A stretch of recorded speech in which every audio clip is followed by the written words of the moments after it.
Hi everyone, it's Living the Good Life, and I have another garage sale, estate sale finds video, and this is for Thursday and Friday, November 8th and 9th, I think it was. So, went out to visit friends in California.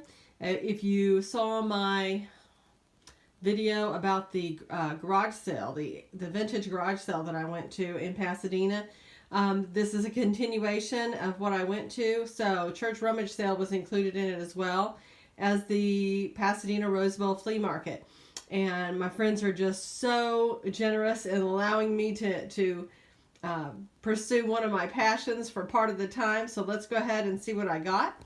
I'm going to go ahead and show you what I got at the flea market. So excuse me for jumping around a little bit. So the Pasadena Rosebowl Flea Market was 50 years old on November 11th, and we were there that day. We went in for the 7 a.m.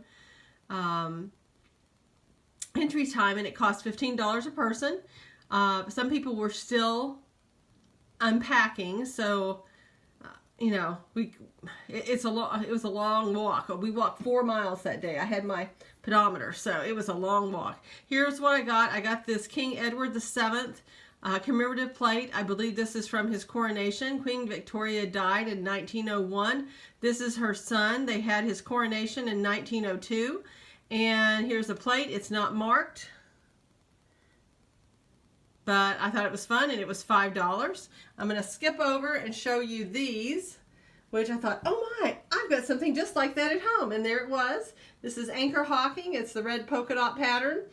Here it is. It's got the little plastic tops. There's nothing on the bottom. And I just thought they were so fun. They were $5. They actually had the cruet set that I already have, but she didn't have a lid, and she wanted $10 for both. But I got the salt and pepper shakers for $5. And if you can believe it, that is all I got for all that walking. Everything was just very, very expensive.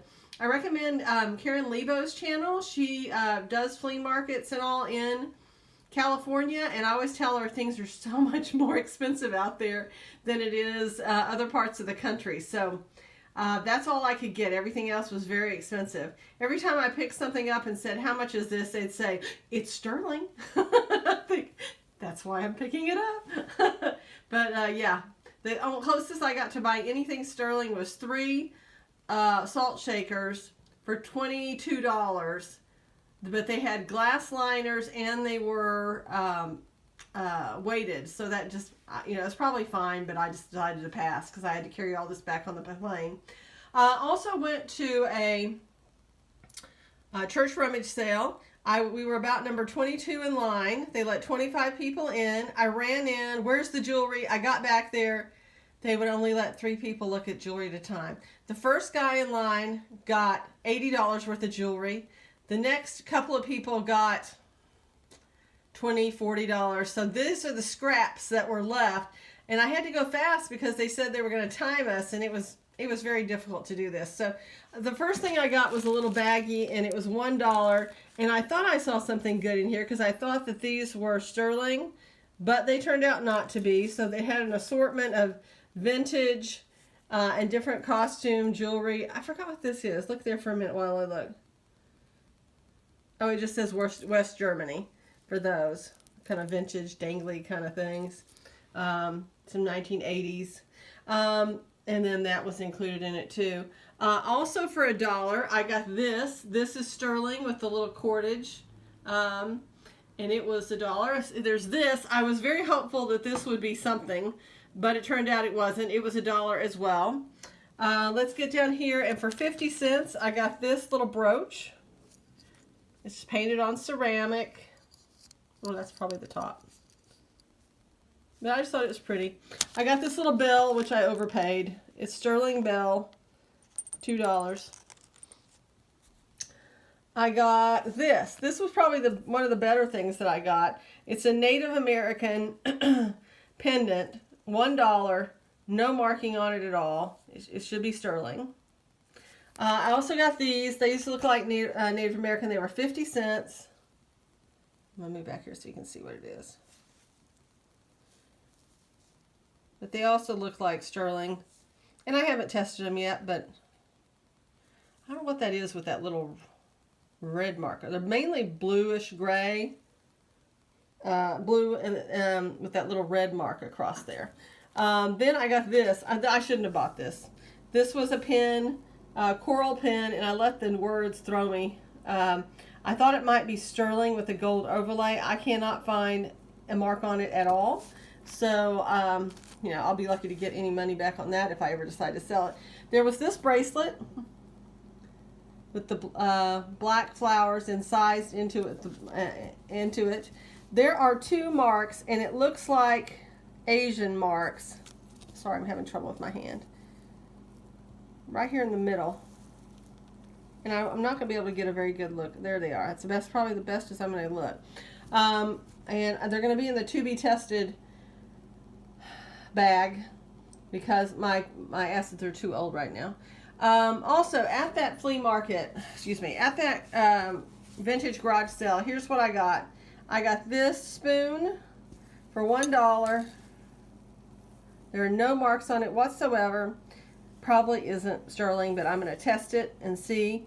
It was in a bag of other plated cutlery, and this is the only one that looks remotely like sterling, so I took a chance on it. At an estate garage sale, I got this. It's a Frank Whiting silver rimmed coaster. Again, I recommend that you go to Secondhand Daisy. He's got a couple of videos out of how much sterling is there in some of these items. One was coasters, and then he's got 1 or 2 others as well. So this was 50 cents, so it's definitely worth the silver content. And then I want to show you 4 things that I got from my wonderful friends.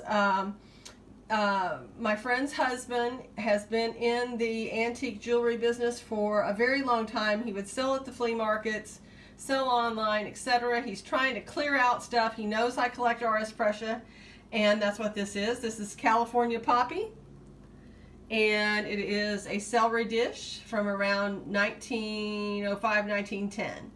And that was a beautiful gift from him.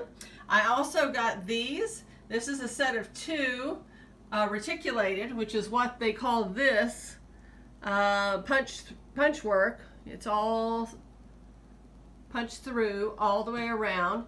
And this is by Sherman, Bavaria. I have looked to see if there's anything online to tell you more about this, but I've seen the brand a lot, but there's nothing anywhere near as nice as this on eBay to tell you anything about it. But there's that one, and then there is a matching one over here with 3 more lovely ladies. And that was a lovely gift. And also, when I was showing him some of my recent jewelry finds that I brought with me, he said, "Oh, I have something to match your onyx necklace." And he gave me this beautiful black onyx and sterling ring. I hope you enjoyed everything. I am going to put 2, I have enough finds from Thursday and Friday of this week to put out 2 more videos, so be looking, and I will get them to you shortly. So I hope you had a wonderful time seeing some of these things, these goodies. Many thanks to my friends, and I would love to get a comment from you and your subscription if you like this type of programming. Thanks so much. Bye-bye.